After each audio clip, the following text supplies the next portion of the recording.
नमस्ते फ्रेंड्स, आप सभी का स्वागत है एक और नए यूनिक रेसिपी के साथ, स्वीट रेसिपी के साथ।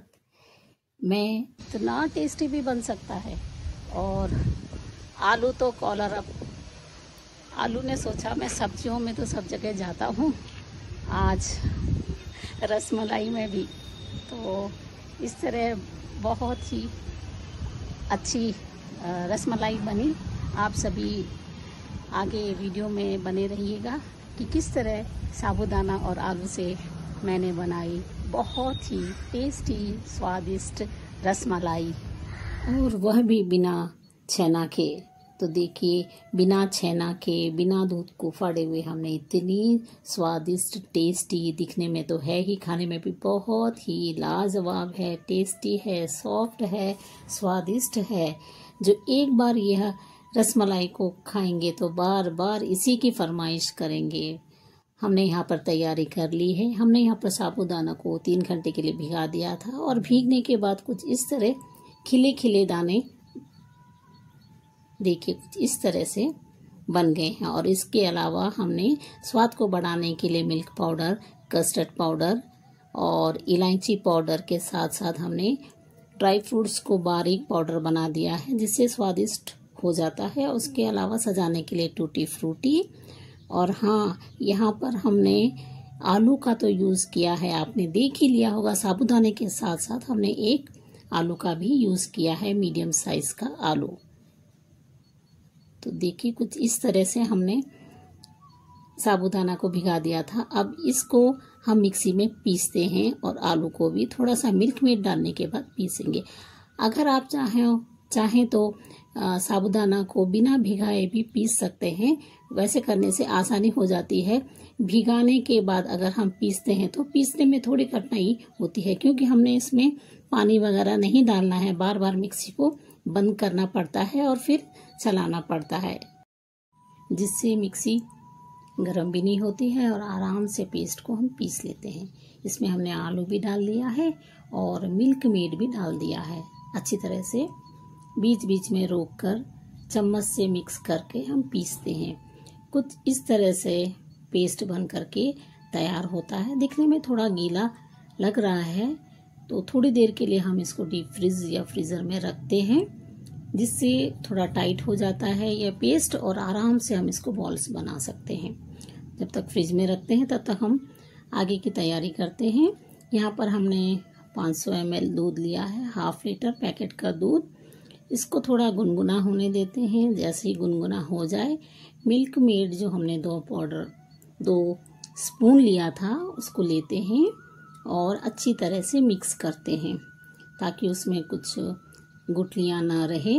और इसके अलावा हमने जो कस्टर्ड पाउडर लिया था उसको भी 1 गिलास में लेते हैं, और उसको भी हम थोड़ा सा पानी या दूध डाल करके अच्छी तरह से इसको भी मिक्स करेंगे। कस्टर्ड पाउडर डालने से दूध में थोड़ा गाढ़ापन आ जाता है और स्वाद भी बढ़ जाता है। इसको भी हम मिक्स करके साइड में रखेंगे।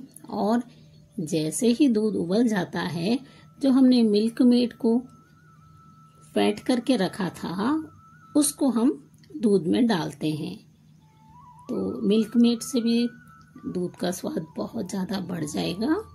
और थोड़ा उसको थिकनेस या गाढ़ापन लाने के लिए जो हमने कस्टर्ड पाउडर को मिलाया था, घोला था, उसको धीरे धीरे करके डालेंगे, एकदम नहीं डालेंगे। एकदम डालने से कभी क्या होता है, गाढ़ा हो जाता है। हमको रसमलाई के लिए बहुत ज़्यादा गाढ़ी रबड़ी भी नहीं चाहिए, एकदम नॉर्मल सी चाहिए।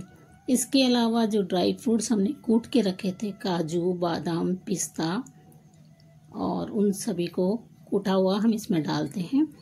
इससे क्या होता है, दूध में गाढ़ापन आ जाता है। और इलायची भी हमने स्वाद के लिए जो कूट के रखी थी वो भी डाल देते हैं। तो इससे बहुत ही ज़्यादा टेस्ट आ जाता है, गाढ़ापन आ जाता है। और बचा हुआ कस्टर्ड का पेस्ट भी हम डाल देते हैं और अच्छी तरह से चलाते हैं। टेस्ट के अकॉर्डिंग शुगर डालेंगे, चीनी कम या ज़्यादा अपनी इच्छा अनुसार डाल सकते हैं।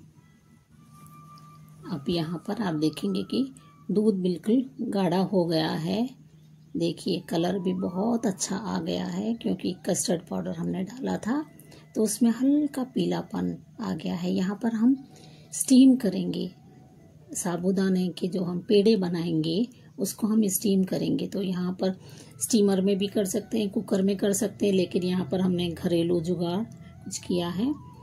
जाली रखी है, उसमें नीचे पानी रखा है और थोड़ी देर के लिए हम इसको स्टीम होने देंगे। तब तक हम क्या करेंगे कि साबूदाना और आलू का जो पेस्ट हमने पीस के रखा था उसकी हम पेड़े बनाएंगे।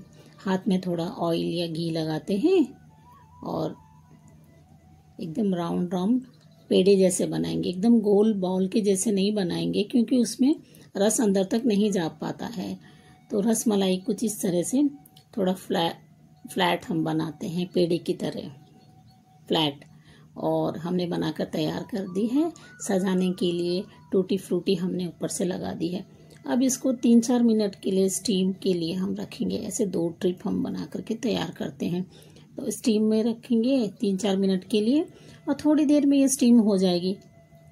और स्टीम के बाद आप देखेंगे कि इतने सुंदर पेड़े रसमलाई बन करके तैयार हो जाती है कि क्या ही कहने। चाहे तो ऐसा लगता है हम ऐसे ही खा लें। तो देखिए इस तरह स्टीम के बाद कुछ इस तरह से अगर हम निकालते हैं तो आसानी से निकल जाती है। अब थोड़ी देर इनको क्या करेंगे, हमने जो रबड़ी बनाई थी उसमें डालेंगे और 3-4 मिनट के लिए अच्छी तरह से उबालेंगे, जिससे क्या होगा अंदर तक रस चला जाएगा और बहुत ही ज़्यादा स्वादिष्ट। वाव! तो आप सभी भी बनाइएगा। आपको यह वीडियो कैसा लग रहा है ज़रूर बताइएगा। मेरे चैनल को सब्सक्राइब, लाइक, शेयर करिएगा। कमेंट्स भी ज़रूर दीजिएगा कि आपको यह मेरा यूनिक वीडियो कैसी लगी। अब हमने सब रसमलाई डाल दी है। करीब 3-4 मिनट के लिए हम अच्छी तरह से बॉईल होने देंगे और करछी को ज़्यादा नहीं चलाएंगे। इसी तरह से थोड़ी देर के लिए उबलने देंगे। तो देखिए कितनी सुंदर रसमलाई बनके तैयार है। खाने दिखने के साथ साथ खाने में भी बहुत ही ज़्यादा टेस्टी। आप भी ज़रूर बनाइएगा इस रेसिपी को। किसी को पता ही नहीं लगेगा कि साबूदाना और आलू से हमने बनाई है ये रेसिपी, ये रसमलाई। तो इसी तरह मेरी यूनिक नई वीडियो मैं बनाती रहूँगी, लाती रहूँगी आप सभी के सम्मुख। आप सभी मेरे को और मेरे चैनल को सपोर्ट करिएगा और अपना इसी तरह प्रेम प्यार बनाइए रखिएगा। वीडियो को देखते रहिए, शेयर करते रहिए। तो देखिए कितने सुंदर रसमलाई तैयार है। शायद ही किसी ने खाई होगी इस तरह की रसमलाई विदाउट छेना के।